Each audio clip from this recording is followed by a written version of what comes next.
अंतिम यात्रा मौत नहीं, आत्मा की सच्चाई। एक छोटे से नगर में विवेक नाम का युवक रहता था।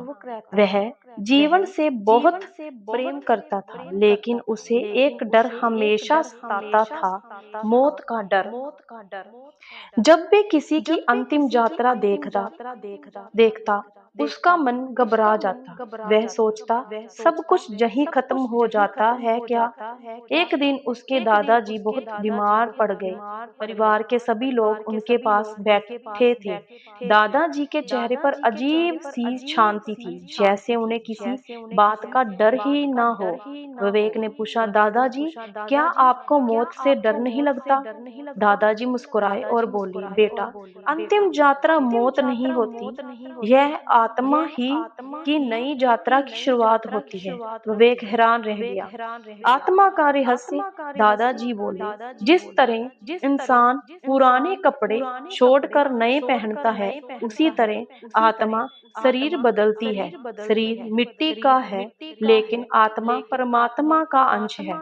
उन्होंने समझाया कि जन्म और मृत्यु सिर्फ शरीर के लिए है, आत्मा के लिए नहीं। विवेक पहली बार मृत्यु को अलग नजर से देखने लगा।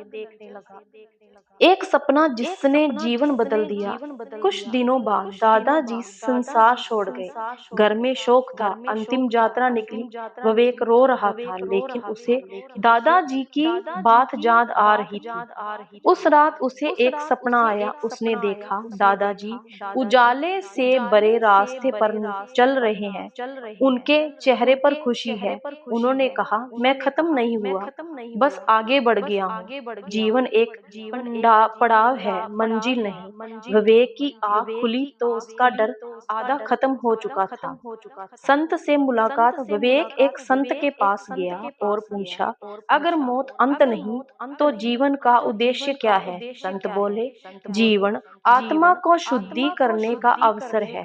जो प्रेम, सेवा और सत्य सीख लेता है, उसकी अंतिम यात्रा उत्सव बन जाती है। उन्होंने कहा कि मृत्यु से डरने वाला जीवन को सही तरह जी नहीं पाता।